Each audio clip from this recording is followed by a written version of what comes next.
Hello friends, तर तुम्हाला थंबनेलवरून समजलंच असेल की आजचा ब्लॉग काय आहे.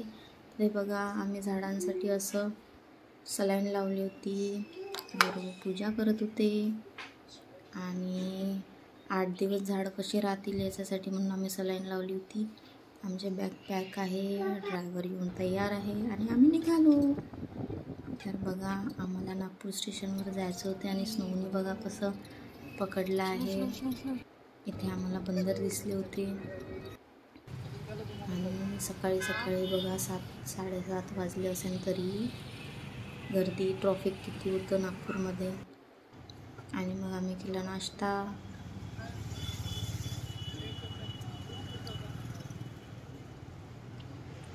हे दादा स्नोसोबत मस्ती करत होते आणि स्नोचे पप्पा आता नाश्त्याचे पैसे देत होते. तर आम्ही पोचलो स्टेशनवर. इथून आम्ही आमच्या प्लॅटफॉर्मवर जात होतो.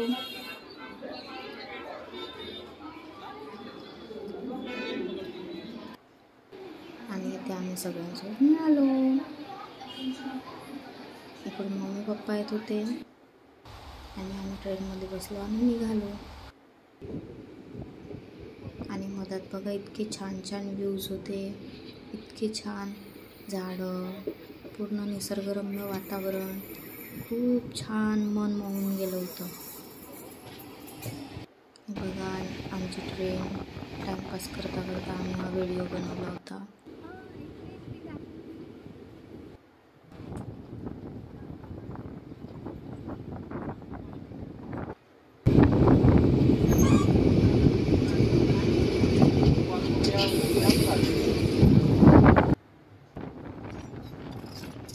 इथे सगळे शेत होते, शेतामध्ये छान घरं होते, खूप छान वाटत होतं.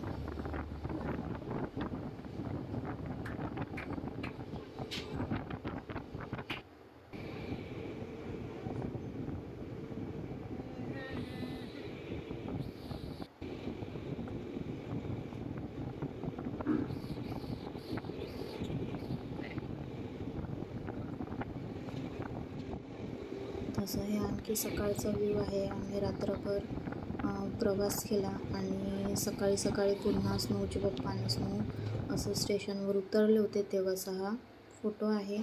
आणि आता थोड्याच वेळात आम्ही अजमेरमध्ये पोहोचणार होतो. तर हा आणखी सकाळ सकाळचा व्ह्यू आहे. आणि थोड्याच वेळात ट्रेनमध्ये असे गाणे म्हणणारे वगैरे आले होते.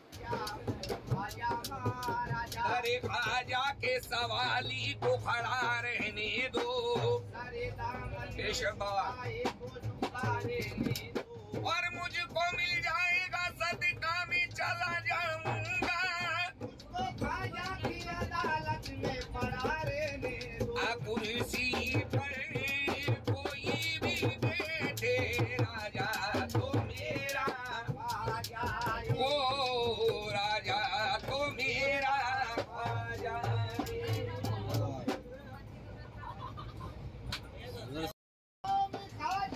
असे गाणे म्हणणाऱ्या ट्रेनमध्ये आले तसं समजायचं की आपलं स्टॉप जवळजवळ आलं आहे. आणि गाणे खूप सुंदर म्हणत होते. गाणे म्हणजे कव्वालीच आहे. आणि इथून आम्ही थोड्या वेळातच उतरणार होतो. आणि हे बघू शकता, आम्ही इथे स्टेशनवर पोचलो आणि आमचं अवतार. आणि इथून आम्ही रूमसाठी ॲटो वगैरे बघत होतो. तर आमच्याजवळ सामानही भरपूर होतं. तर हे बघा, स्नोच्या पप्पांजवळ आमच्या बॅग्स आहे, स्नो माझ्याजवळ आहे. स्नो पण उठली होती झोपेतून आणि ॲटोवाल्यांसोबतही यांचं डिस्कशन काही सुरू होतं. फायनली इथे आम्हाला ॲटो मिळाला आणि स्नो बघा झोपेतून उठली होती, माझ्या पिल्लू, अशी थंडीमध्ये. आणि आम्ही सगळे आमचे सामान वगैरे घेऊन आम्ही निघालो बाबांना भेटायला. तर बघा, ते आम्ही ॲटोमध्ये बसलो आणि हे आहे अजमेरचं स्टेशन. इथे आम्ही पोहोचलो होतो आणि इथे आम्ही आता रूम वगैरे बघणार होतो. हॉटेल्स वगैरे आता चेक करणं सुरू होतं. आम्ही जस्ट तिथे एंटर झालो होतो. आणि जिथे तुम्हाला इमोजी दिसते ते आहे मेन दर्गा. ते स्नो मम्मीजवळ खेळत होती आणि आम्ही जस्ट उठून तसंच रूमवर फ्रेश होऊन म्हणून उठून आलो होतो. मग आम्ही फ्रेश वगैरे झालो, रूम बुक केली, फ्रेश झालो आणि तेव्हाचे फोटो की आता आपण दर्गामध्ये जाऊन जियारत करू असं. हे बघा आणि हा आहे दर्गा. इथे आम्ही सगळं घेऊन निघालो होतो.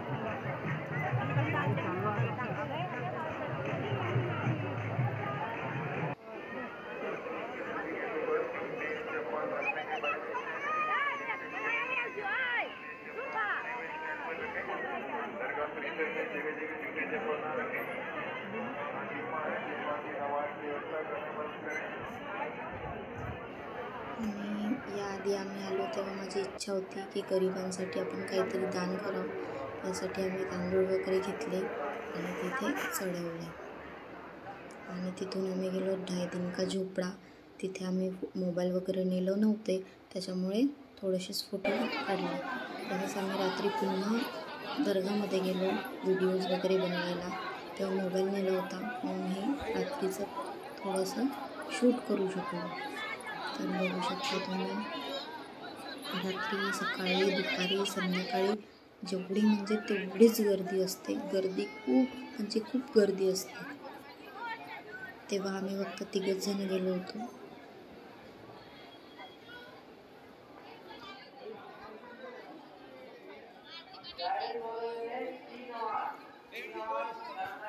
बघा असं तिथे छान दरवाजे आहे, असे डेकोरेट केलेले आणि सगळं आधीचंच आहे. मग आम्ही हे रात्रीचं आहे. आम्ही मग ढाई दिन का झोपडा झाल्यानंतर आम्ही तारागडसाठी निघालो. हे बघा, आणि मासीने स्नोला असं घेतलं होतं छान झाकून, ऊन लागली नाही पाहिजे म्हणून. मग आम्ही गेलो हॉटेलमध्ये छान जेवण करायला. जेवण वगैरे केलं आणि खाना खाणे.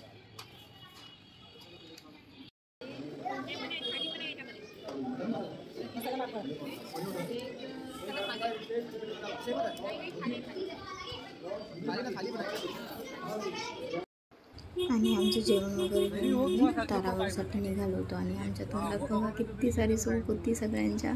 तिथे खूप छान अशी हिरवी तळलेली सूप असते, खूप सुंदर आणि खूप छान सूप असते. म्हणून आम्ही सगळ्यांनी खूप सारी खाल्ली. आणि हे बघा अजमेर जे शहर आहे ते सगळं या टेकडीवरून असं सगळं दिसते. तर आम्ही हळूहळू वर, असं खूप वर आहे तारागड. आम्ही असं ॲटोने वर जात होतो. हे बघा एवढं लांब आहे आणि एवढं लांब आम्हाला चढायचं होतं. आम्ही इथे पोचलो, फूल घेतले आणि हे बघा इथे पण खूप सुंदर असं छान झुंबर होते आणि खूप छान असं सजवलेलं होतं.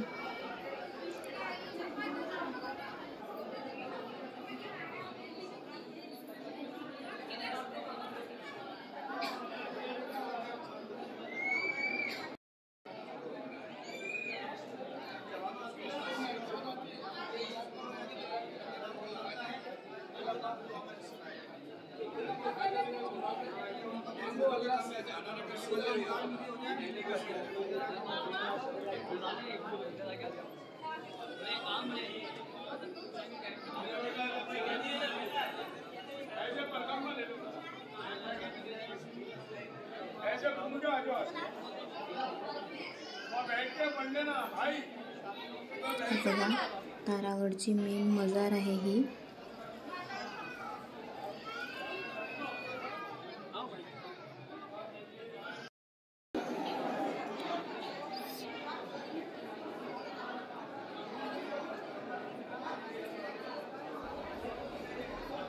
आम्ही इथे बसलो, फोटोज वगैरे क्लिक केले सगळ्यांनी. आणि हिला माहीत नाही काय मजा येत होती. ते कव्वाली म्हणत होते आणि ही आमची बाबी बघा छान टाळ्या वाजवत होती, डान्स करत होती. आणि हे जे कव्वाली म्हणत होते त्यांनाही खूप मजा येत होती. ते छान कव्वाली म्हणता टाळ्या वाजवत होते आणि हिला बघून हसत होते.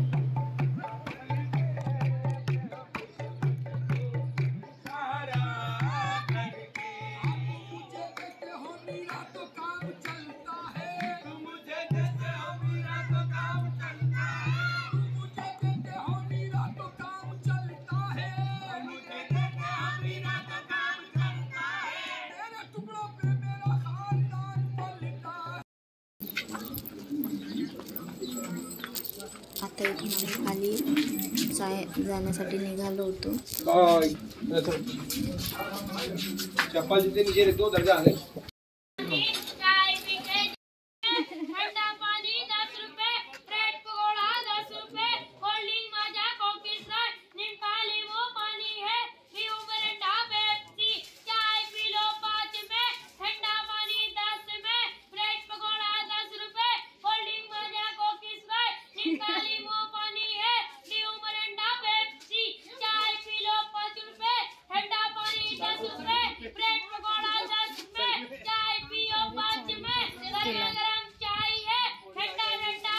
तर तुम्हाला सांगतो, हा मुलगा असा छान मस्त म्हणत होता.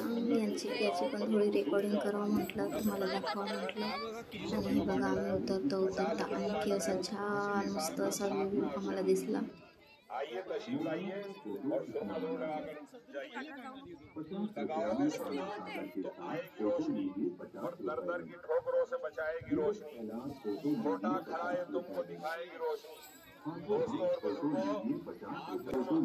स्नोला कशी उंटाला हात लावत आहे. तिला भीती वाटली होती पण तिने लावला हात.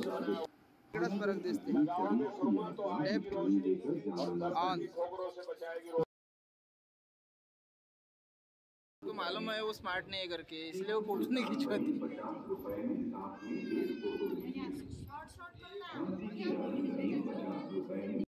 तर चला, मला जेवढं माहिती आहे तेवढं जादूच्या पत्थरची तुम्हाला स्टोरी सांगते.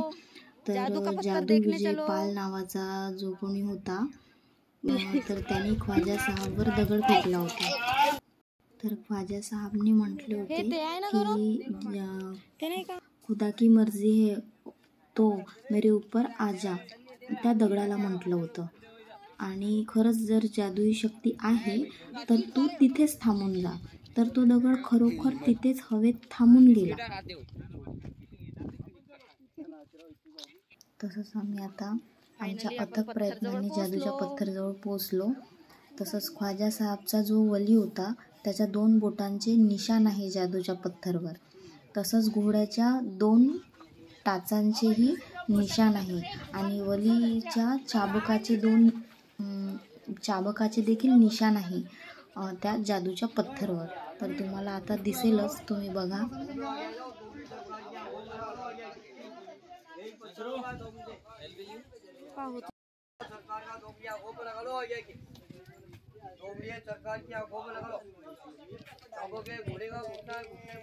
आणि हा पत्थर खरोखरच हवेत होता, पण आता लोकांनी त्याला इकडून तिकडून टेकन लावल्यासारखे थोडे दगड लावले, तेही 1-2 तुम्ही बघू शकता. आणि हे बघा, निशाण 2 बोटांचे आणि चाबकाचं निशाण आहे आणि घोड्याच्या टाचाचं तुम्ही बघू शकता. तुम्हाला समोर दिसेलच खूप कसा रस्ता होता म्हणून. आणि तेवढ्या रस्त्यांवरून गौरवनी स्नोला घेऊन खाली उतरले. आणि रस्ता एक डेंजर होता, घसरे दगड होते. आणि इथे बघा, तुम्हाला इथे असेच मोर दिसतात खूप जवळजवळ, आणि खूप सारे मोर होते.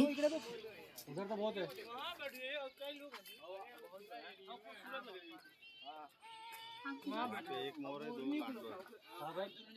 ये इधर देखो ना, ये वो देखो ऊपर वो पंख फैला है. वो देखो मोर है, देखो उधर देखो ना, वो मोर सारा फैला है उसमें उधर ऊपर.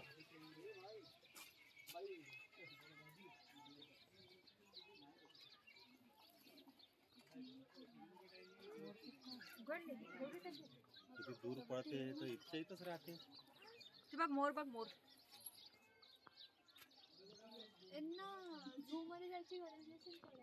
सब आते यहाँ पर.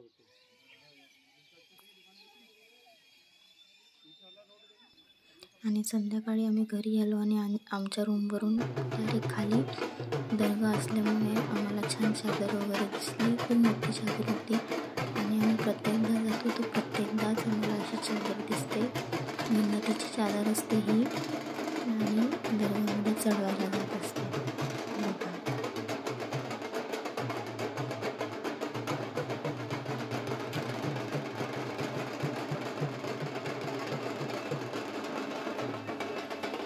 तुम्ही जा कधीतरी अजमेरला भेट द्या.